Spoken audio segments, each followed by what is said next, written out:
Hello दोस्तों, आज हम शुरू करने जा रहे हैं एक ऐसा दस्तावेज जिसके माध्यम से किसी भी देश के नियम विनियम संचालित होते हैं। उस देश के सारे जितनी भी जनता है, सब लोग उसी को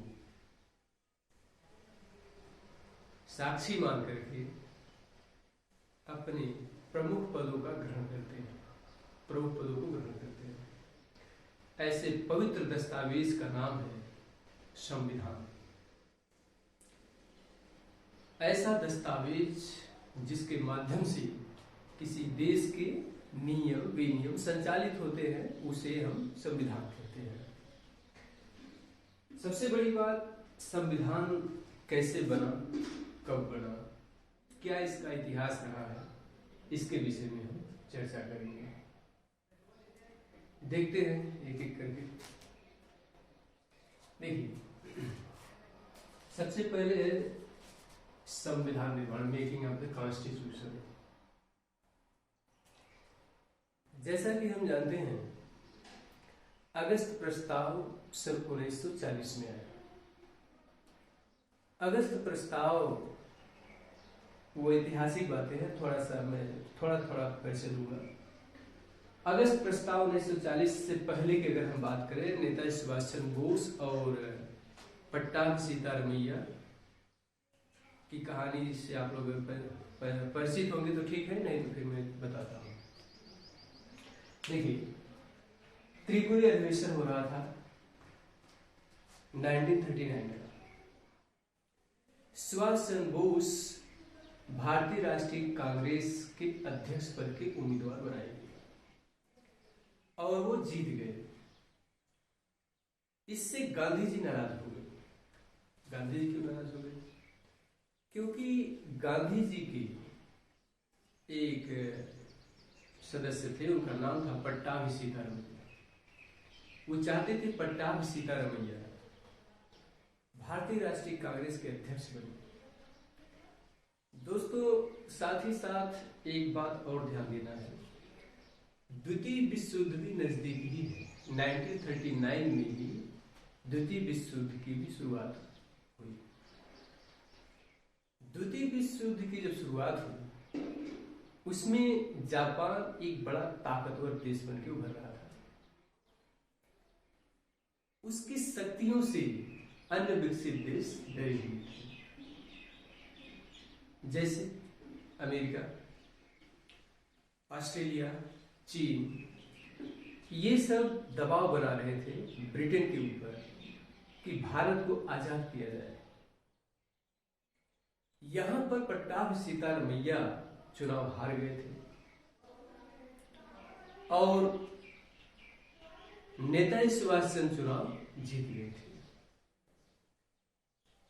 गांधी जी के नाराज होने के कारण नेताजी सुभाष चंद्र बोस अपने पद से इस्तीफा ले ली, रिजाइन दे दी। अध्यक्ष पद पर चुना गया पट्टाभी सीतारमैया को। उसमें बात अगस्त प्रस्ताव की हो रही है।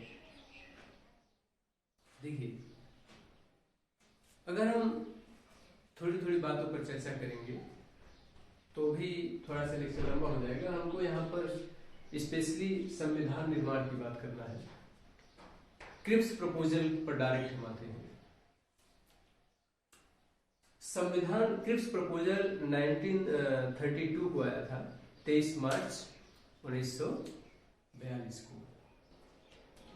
आप जानते हैं कि 6 अगस्त सन 1942 को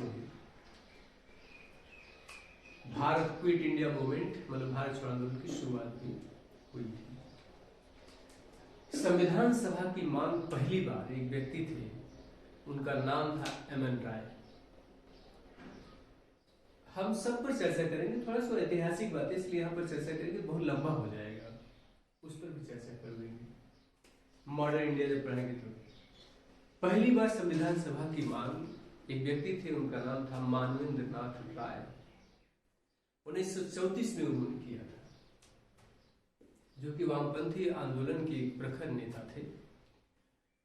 1935 में भारतीय राष्ट्रीय कांग्रेस ने, इंडियन नेशनल कांग्रेस ने आधिकारिक रूप से कॉन्स्टिट्यूशनल असेंबली के गठन की मांग की, जिसे 1935 में मांगा गया था। 1937 में आते आते इसको सैद्धांतिक रूप से स्वीकार कर लिया गया, व्यवहारिक रूप से यहाँ पर मांगा गया था, मतलब ऑफिशियल, बिहेवियरल और थ्योरेटिकल रूप से इसको स्वीकार कर लिया। 1938 में नेहरू जी ने घोषणा किया कि, देखिए नेहरू जी ने घोषणा किया कि स्वतंत्र भारत के संविधान का निर्माण वयस्क मताधिकार के आधार पर किया जाएगा। अति उत्तम। देखिए वयस्क मताधिकार के आधार पर चुनी गई संविधान द्वारा, संविधान नहीं संविधान सभा द्वारा होगा, संविधान सभा द्वारा किया जाएगा। इसमें कोई बाहरी हस्तक्षेप नहीं होगा, जिसे ब्रिटिश सरकार ने स्वीकार कर लिया। बाहरी हस्तक्षेप नहीं होगा, इसका मतलब यह है कि भारतीयों के द्वारा ही पूर्ण रूप से बना ये संविधान सभा का गठन होगा, जो संविधान निर्माण के कार्य को पूरा करेगा। 1940 में, देखिए 1940 में अगस्त प्रस्ताव के नाम से इसे जाना जाता है। 1942 में ब्रिटिश सरकार के कैबिनेट मंत्री सर स्टैफोर्ड क्रिप्स, अभी जस्ट मैंने बताया क्रिप्स प्रपोजल के विषय में, 23 मार्च 1942 को स्टैफोर्ड क्रिप्स की अध्यक्षता में 3 सदस्यीय एक कैबिनेट ब्रिटेन से इंडिया में आया था, जिसके अध्यक्षता स्टैफोर्ड क्रिप्स कर रहे थे। देखिए ब्रिटिश मंत्रिमंडल के एक सदस्य एक स्वतंत्र संविधान के निर्माण के लिए ब्रिटिश सरकार के एक प्रारूप प्रस्ताव के साथ भारत आए। 3 सदस्य थे, सर स्टैफोर्ड क्रिप्स थे, ये हो गए महोदय। इसके बाद पैट्रिक लॉरेंस हैं और एवी अलेक्जेंडर हैं, ये 3 लोग आए थे। सर स्टैफोर्ड क्रिप्स, इसके बाद पैट्रिक लॉरेंस और एवी अलेक्जेंडर, ये 3 सदस्य थे। संविधान निर्माण कार्य प्रारंभ हो गया। अभी तो एक प्रपोजल है, एक भारत शासन अधिनियम 1935 के द्वारा ही रूल चल रहा था। अब समस्या है कि कॉन्स्टिट्यूशनल असेंबली का गठन कैसे होगा। संविधान सभा composition of the constitutional assembly, संविधान सभा के गठन। देखिए कैबिनेट मिशन के द्वारा सुझावों के प्रस्तावों के तहत नवंबर 1946 में संविधान सभा का गठन हुआ था, ठीक, जिसमें कुल सदस्यों की संख्या 389 थी। इस 389 में से जो 292 सदस्य थे वो ब्रिटिश प्रांतों के प्रतिनिधि थे, 11 प्रांतों से थे सर। 4 चीफ कमिश्नर से थे, इनको जोड़ देंगे 296 हो जाएगा। और जो बचेंगे 389 में से अगर हम 296 हटा देंगे तो 93 आएगा, जो देशी रियासतें थी। देशी रियासतें प्राय संविधान सभा में भाग लेना नहीं चाहती थी, परंतु फिर बाद में क्या सोचे कि अपने हित को देख करके फिर उन्होंने शामिल हुआ। इसमें सरदार वल्लभ भाई पटेल की अहम भूमिका मानी जा सकती है। इनको जोड़ करके 296 सदस्य होंगे। 296 सदस्यों का जो चुनाव हुआ, आम चुनाव हुआ, उसमें से कांग्रेस 11 प्रांतों में से 6 प्रांतों में पूर्ण बहुमत से सरकार बनाई और 208 सीट जीती कांग्रेस, 208 सीट। 73 जो है मुस्लिम लीग को मिला और बाकी 15 जो है अन्य लोग लिए गए, अदर पार्टी वाले। मुस्लिम लीग जो है 73 सीट जोड़ेंगे तो आपका हो जाएगा 296। अब कैबिनेट मिशन जो आया, संविधान सभा के गठन के कुछ निम्नलिखित प्रावधान है। पहला है, देखिए हर प्रांत व देशी रियासतों को उनकी संख्या के अनुपात में सीटों का बंटवारा किया जाएगा। देखिए उनकी संख्या के अनुपात में सीटों का बंटवारा का मतलब क्या है? इसका मतलब ये है 10 लाख पर 1 सीट करना था, मतलब 10 लाख की जनसंख्या पर 1 सीट। देखिए 10 लाख पर 1 सदस्य, जिसमें मुस्लिम, सिख और समान, मतलब मुस्लिम और सिख को छोड़कर के बाकी जो होंगे वो समान में चले जाएंगे। प्रत्येक समुदाय के प्रतिनिधित्व, देखिए ये हुआ कि इसमें जितने भी भारत में समुदाय हैं हिंदू, मुस्लिम, सिख, ईसाई, बौद्ध, जैन और जो भी हैं अन्य सभी का, आदिवासी सभी का प्रतिनिधित्व होना चाहिए। दलित, आदिवासी, महिला 15 शामिल की गई थी, 33 दलित नेता थे। तो इसमें जो है प्रत्येक समुदाय के प्रतिनिधियों का चुनाव प्रांतीय असेंबली में उस समुदाय के सदस्यों द्वारा किया जाना था। और देखिए अभी हम इस पर एक बड़ा वीडियो बनाएंगे।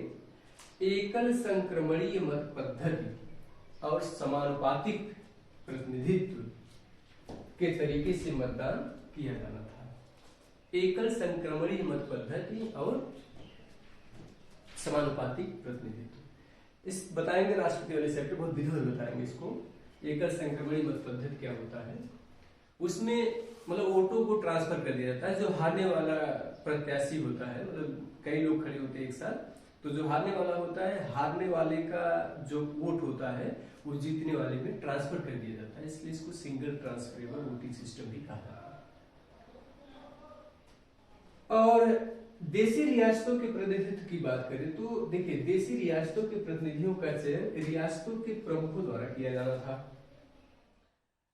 और देखिए कॉन्स्टिट्यूशनल असेंबली आंशिक रूप से चुनी हुई थी, क्योंकि इसमें सब लोग भाग नहीं लिए थे, अप्रत्यक्ष चुनाव हुआ था। इसमें आंशिक रूप से चुनी हुई थी तथा आंशिक रूप से नामांकित निकाय थी। इसके अलावा सदस्यों का चयन अप्रत्यक्ष रूप से प्रांतीय व्यवस्थापिका के सदस्यों द्वारा किया जाना था, जिसका चुनाव सीमित मताधिकार के आधार पर होना था। मैंने पहले बता दिया अप्रत्यक्ष चुनाव के द्वारा कुछ सीमित लोगों के द्वारा इसको चुना गया था, क्योंकि उतनी उस समय अवेयरनेस नहीं थी सबके पास और कुछ प्रावधान थे, हमको बहुत सारे काम करने थे उस समय। तो कॉन्स्टिट्यूशनल असेंबली के जब निर्माण की बात आई, कैसे इसका गठन होगा, तो कुछ गिने चुने लोगों को शामिल करके, और कांग्रेस के मैक्सिमम लोग थे इसमें। देखिए महिलाएं 15 थी, दलित नेता लगभग 33 थे दलित, और बाकी जो बचेंगे सब सामान्य, जैसे मुस्लिम आपके 73 दिखाई दे रहे हैं, अन्य जो है 15 है। इस प्रकार से सब लोग शामिल थे इसमें। तो अब देखिए working of the constitutional assembly किस प्रकार से काम करना शुरू किया। देखिए कॉन्स्टिट्यूशनल असेंबली का निर्माण हो गया। अब कॉन्स्टिट्यूशनल असेंबली के बाद ये अपना कार्य करना शुरू करेगा। इसमें जो है पहली बैठक सब जानते हैं 9 दिसंबर 1946 को हुई फ्रांस की क्रांति। अगर आप हम वर्ल्ड हिस्ट्री पढ़ाएंगे उसमें बताएंगे, पढ़ाऊंगा वर्ल्ड हिस्ट्री। फ्रांस की क्रांति 14 जुलाई 1789 को हुई थी। एक किला था बास्टिल का किला, उस किले को तोड़ दिया गया, उसी किले से शुरुआत हुई फ्रांस की क्रांति। तो फ्रांस में क्या हुआ, फ्रांस में जो सबसे बुजुर्ग नेता थे उनको संविधान सभा का अध्यक्ष चुन लिया गया था। हमारे यहाँ भी ऐसा ही हुआ। जब पहली बैठक हुई संविधान सभा की 9 दिसंबर 1946 को, तो सबसे बुजुर्ग व्यक्ति थे डॉक्टर सच्चिदानंद सिन्हा साहब को उस समय अस्थायी रूप से अध्यक्ष चुन लिया गया। परंतु 2 ही दिन बाद डॉक्टर राजेंद्र